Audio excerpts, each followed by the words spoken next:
Good morning class, welcome back to my YouTube channel Naveen classes.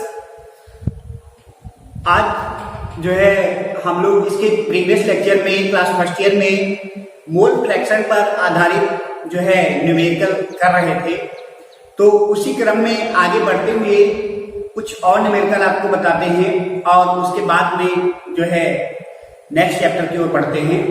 तो एक दो मैं न्यूमेरिकल आपको और रिवीजन के तौर पे आपको मैं बता दे रहा हूँ। तो क्वेश्चन दिया गया है 72 ग्राम जल और 92 ग्राम एथिल अल्कोहल के मिश्रण में दोनों का मोल प्रभाव ज्ञात कीजिए। मतलब कह रहा है कि दोनों का मोल प्रभाव ज्ञात कीजिए। तो इसका मतलब क्या हुआ? दोनों का मतलब क्या हुआ? मतलब विलेय का भी मोल प्रभाव आपको फाइंड आउट करना है और विलायक का भी मोल प्रभाव आपको ज्ञात करना है। तो थोड़ा सा आपको रिकैप करा दे रहा हूं कि मोल प्रभाव पे आधारित आप न्यूमेरिकल पढ़ रहे हैं। तो मोल प्रभाव क्या होता है, मैं इसके बारे में थोड़ा सा एक जल्द से मैं बता दे रहा हूँ और आगे बढ़ रहा हूँ। तो अब क्या बताएंगे मोल प्रभाव के बारे में कि विलयन के किसी घटक के मोलों की संख्या और विलयन में उपस्थित उसकी सभी घटकों की मोलों की कुल संख्या के अनुपात को उस घटक का हम मोल प्रभाव कहते हैं। आगे बताएंगे कि विलय का मोल प्रभाव small n equal to small n upon small n plus capital n होता है और विलायक का मोल प्रभाव को हम कैपिटल N से प्रदर्शित करते हैं, इसलिए capital N equal to capital N upon small n plus capital N ये फार्मूले होते हैं। इन्हीं फार्मूलों पर आधारित हम न्यूमेरिकल का रिवीजन कर रहे हैं। तो उसी क्रम में आगे बढ़ते हुए इस क्वेश्चन की ओर चलते हैं और देखते बेटा दिया गया है क्वेश्चन 72 ग्राम जल और 92 ग्राम एथिल अल्कोहल के मिश्रण में विलय और विलायक का मोल प्रभाव फाइंड आउट करना है आपको। तो फर्स्ट ऑफ ऑल क्या करेंगे, आप विलय के लिए निकालेंगे। विलय के लिए देखेंगे तो लिखा है, लिख देंगे यहाँ पे विलय के लिए देखिए बेटा लिखा है 72 ग्राम जल और 92 ग्राम एथिल अल्कोहल। तो इससे आपको ये पता चल रहा है कि इसमें विलय क्या है, 72 ग्राम जल। क्यों ये विलय है? क्योंकि इसकी मात्रा क्या है, कम है। और ये क्या दे रखा है 92 ग्राम एथिल अल्कोहल, मतलब एथिल अल्कोहल में क्या किया गया है, 72 ग्राम जल को मिलाया गया है। तो कहने का मतलब क्या हुआ, 72 ग्राम जो जल है ये क्या हो गया बेटा, विलय हो गया। 92 ग्राम जो एथिल अल्कोहल है ये क्या हो गया, विलायक हो गया। तो हम क्या करेंगे, विलय के लिए देखेंगे फर्स्ट ऑफ ऑल। तो लिख दिया गया है 72 ग्राम जल, मतलब जल का क्या किया गया है, भार दिया गया है। जल का क्या दिया गया है, भार दिया गया है। तो लिखेंगे भार W, भार को किससे डिनोट करेंगे, W से। किसका ये भार है बेटा, जल का। तो लिख देंगे जल का भार W इक्वल टू कितना दिया गया है, 72 GM मतलब ग्राम। आगे क्या बताएंगे, यही ये 72 ग्राम जल है, इसका दिया गया है भार आपको दिया गया है। अगर क्या होता कि जल के मोलों की संख्या दी गई होती तो आप क्या करते, डायरेक्ट फॉर्मूला लगा करके आप क्या करते, स्मॉल n की वैल्यू यहाँ पे पुट कर देते और क्या होता, विलय का मोल प्रभाव निकल आता। इसमें स्मॉल n अर्थात मोलों की संख्या जो है नहीं दी गई है। तो इसके लिए आप क्या करेंगे, जल के मोलों की संख्या निकालेंगे। तो देखिए W इसमें दिया गया हुआ है कितना, 72 ग्राम जल। और तो क्या करेंगे, ये क्या दिया गया, जल दिया गया है। तो हम क्या करेंगे, जल का आणविक द्रव्यमान अर्थात m निकालेंगे। तो लिख देंगे H2O का आणविक द्रव्यमान,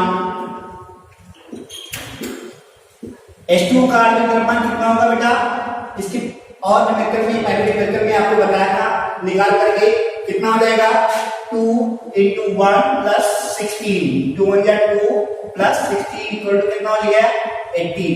मतलब क्या होगा, जल का आणविक द्रव्यमान ये क्या हम निकाल रहे हैं, m। तो m कितना आ रहा है, 18 आया। m कितना निकल करके आया, 18 आया। अब हम क्या करेंगे, W आपको पता हो गया, m पता हो गया। आपको पता क्या करना है, मोलों की संख्या।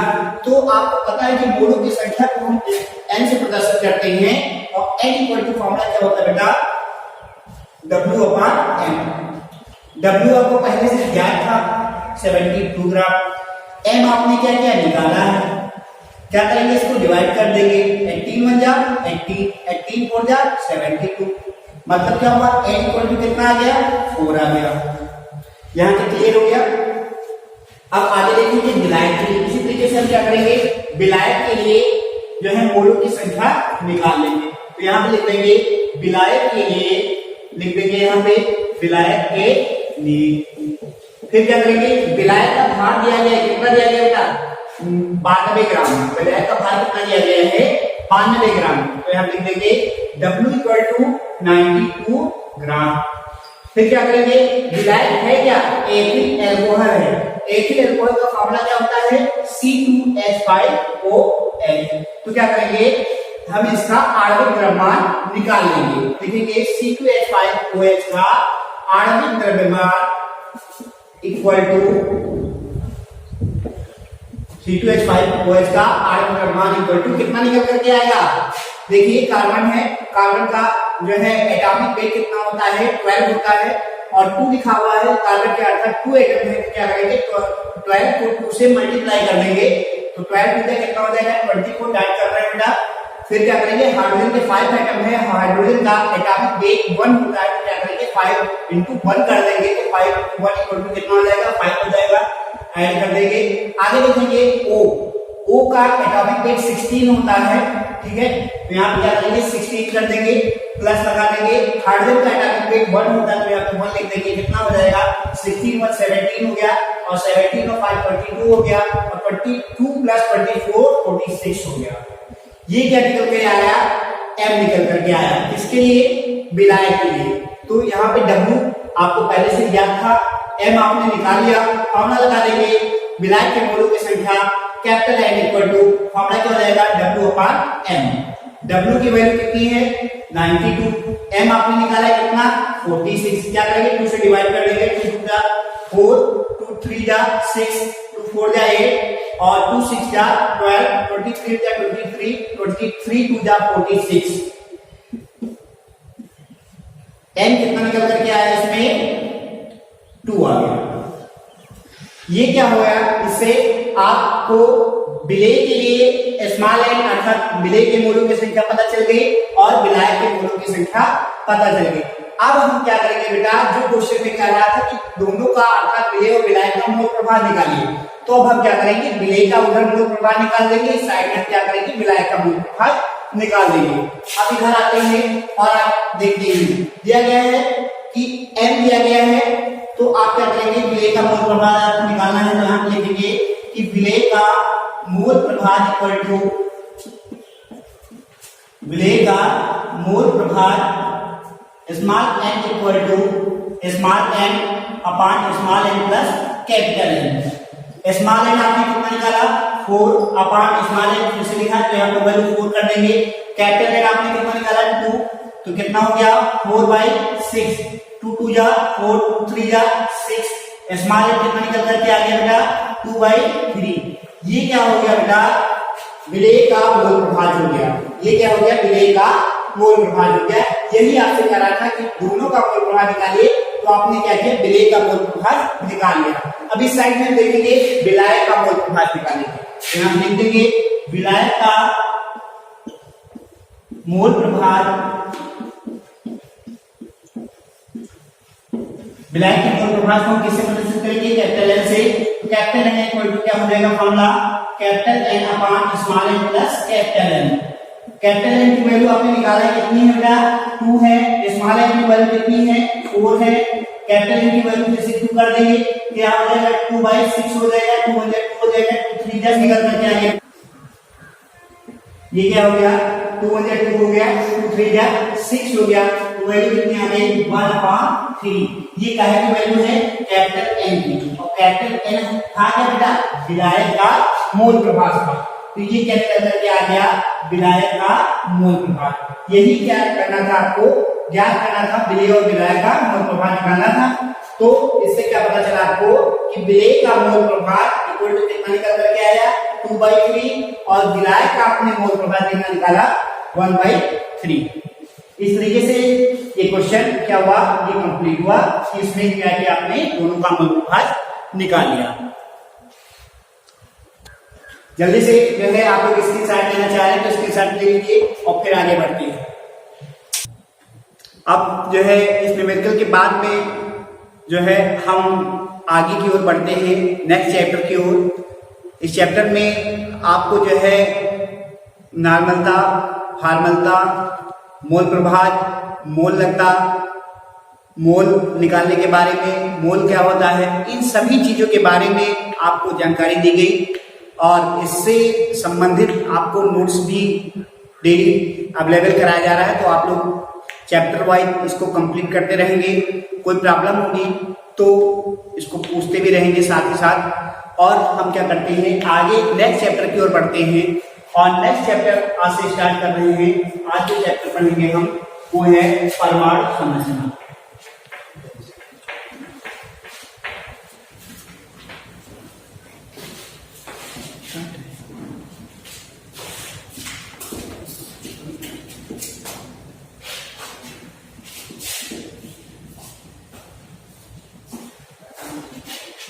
Atomic structure.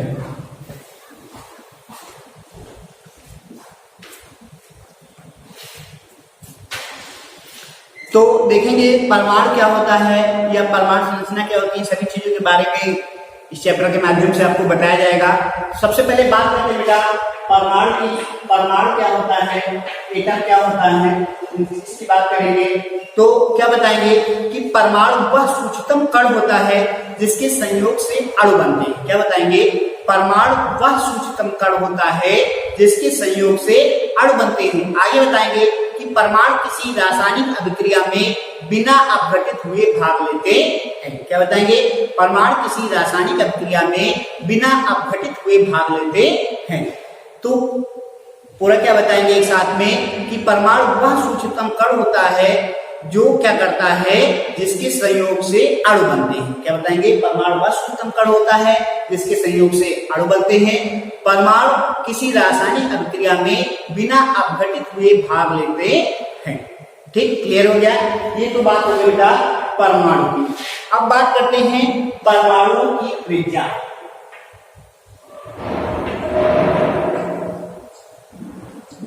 परमाणु की संरचना जब पढ़ रहे हैं इसलिए हम क्या करेंगे, परमाणु के बारे में सभी जानकारियां जानेंगे।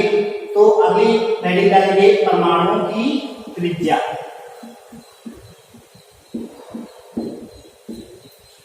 तो परमाणु की त्रिज्या में क्या बताएंगे कि सभी परमाणुओं में कम से कम परमाणु त्रिज्या हाइड्रोजन की होती है। क्या बताएंगे कि सभी परमाणुओं में कम से कम परमाणु त्रिज्या हाइड्रोजन की होती है। वो कितनी होती है, 0.28 एंगस्ट्रॉम। ये किसकी होती है, हाइड्रोजन की परमाणु त्रिज्या।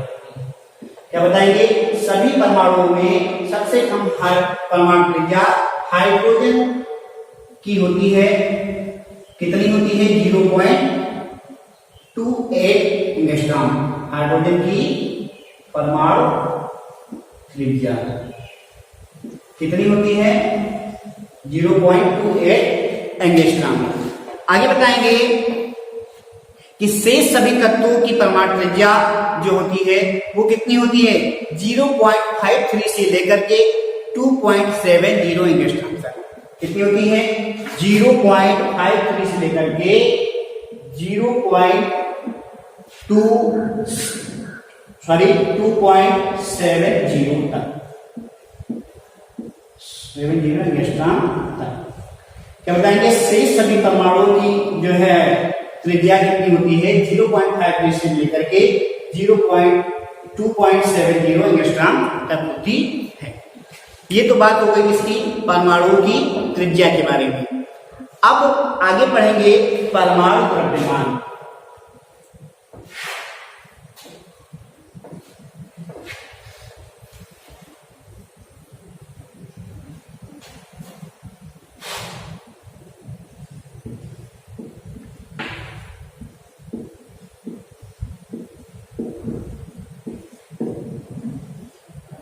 परमाणु द्रव्यमान, इसमें क्या बताएंगे कि परमाणुओं में हाइड्रोजन का द्रव्यमान क्या होता है, सबसे कम होता है। क्या बताएंगे कि सभी परमाणुओं में हाइड्रोजन का परमाणु जो होता है द्रव्यमान वो क्या होता है, सबसे कम होता है। कितना होता है, 1.0008 MU।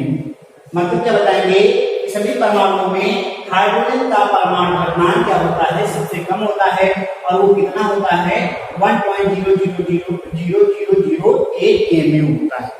ठीक है, इसके बाद में आगे बताएंगे कि शेष सभी तत्वों का जो द्रव्यमान होता है वो 2 से लेकर के 260 mu तक होता है। ठीक है, तो ये तो बात हो गई परमाणु द्रव्यमान, परमाणु त्रिज्या और परमाणु की। आज के लिए इतना ही। आगे नेक्स्ट वीडियो में इसी चैप्टर के बारे में आपको बताया जाएगा। Thank you class.